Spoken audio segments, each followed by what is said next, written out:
Good morning, students.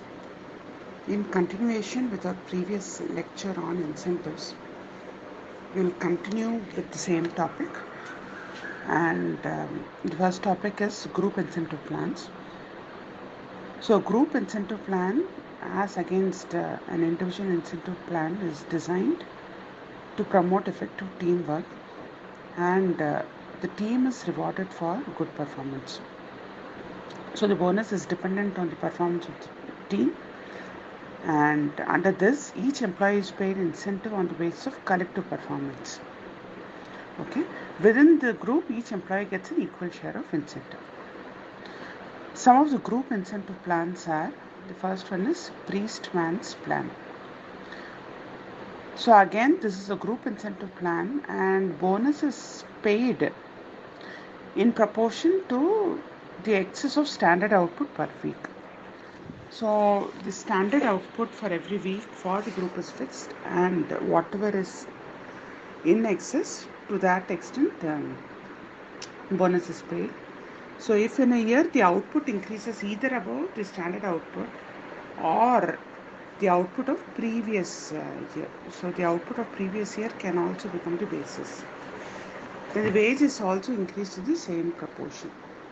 For example, in 2009, if the output of worker per unit is 10 units, and in 2010, the average output per worker in a group, the output increases to 12 units, then the increase in 2010 is by 20% in comparison to 2009. So accordingly, the wages are also increased by 20%. Of course, the drawback of this system is that there could be few people who are contributing very well within the group, and there could be few who are not doing anything. So moving on, the next plan is Scanlon's plan. So this is a type of gain sharing plan that pays bonus to employees when they improve their performance or productivity by a certain amount, usually measured against some previously established standard. The good part of this plan is that it includes an employee suggestion program, a committee system, and it is more objective. It is based on a formula-based bonus system. So the Scanlon plan focuses attention on variables over the organization, and employees also have a say in their own regarding their own performance. So while Priestman plan is purely based on how the performance has improved, uh, with not much consideration to other aspects, because things could have changed, situation could have changed, Whereas in Scanlon's plan, these inputs are also given weightage before deciding to what extent the performance has improved. Okay. Now moving on, the other kind of incentive, this is not exactly a group incentive, this is an individual incentive. Here, this is called ESOP, or Employee Stock Option Plan. This is also referred to as co-partnership. So in this, employees are offered shares of the enterprise at reduced rates. Okay, so this became very popular when Infosys started doing this. So this was always there, but Infosys started liberally offering stocks at lower rates to its employees. So what happens is employees feel a part of the organization and also feel responsible towards its performance. And it has a direct impact on the motivation. So this is another kind of incentive plan. So with this we are done with incentive plans. The next topic talks about the various labor laws.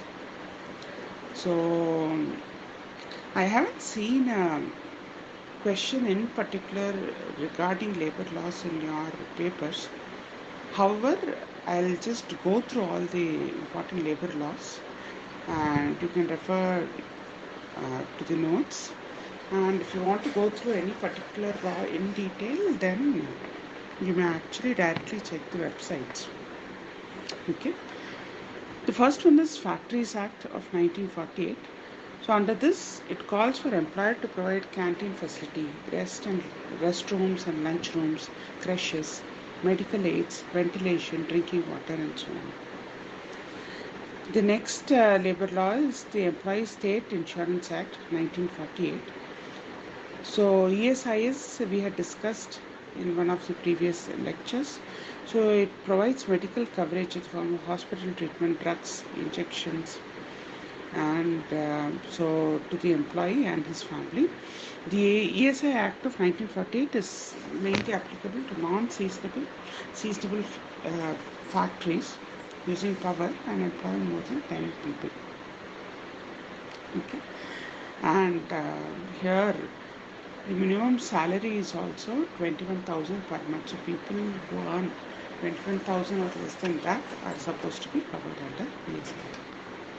The next is the EPF, or the Employee Provident Fund Act of 1952.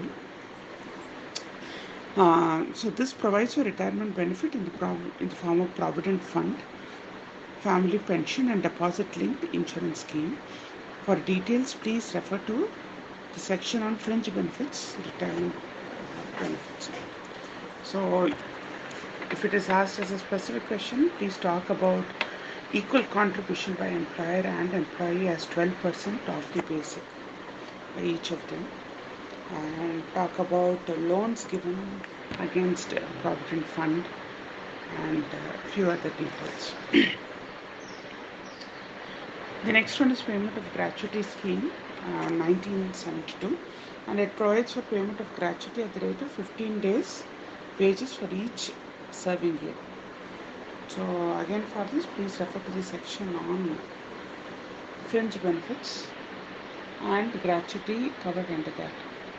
The next comes the Workmen's Compensation Act of 1923. So this is one of the earlier acts, and this marked the beginning of social security in India, and it provides for payment of compensation to workmen, especially factory workers, in case of industrial accidents and certain occupational diseases. The next one is Maternity Benefit Act of 1961, and also its recent amendment in 2017. So it is an indemnity for the loss of wages incurred by women who voluntarily go on leave before childbirth and later on for few months for taking care of herself and the baby. So the act is applicable for all establishments employing 10 or more employees. And as per the amendment recently passed in 2017, the paid maternity leave has been increased from existing 12 weeks to 26 weeks. So almost for 6 months, women can stay back at home taking care of the child and herself. And the last one I have covered is the Industrial Disputes Act of 1947. This requires employers to pay at least 1 month's salary or give a notice of 30 days in case of layoff of employees. Okay, students, we'll continue with the other topics in the next lectures. Thank you so much.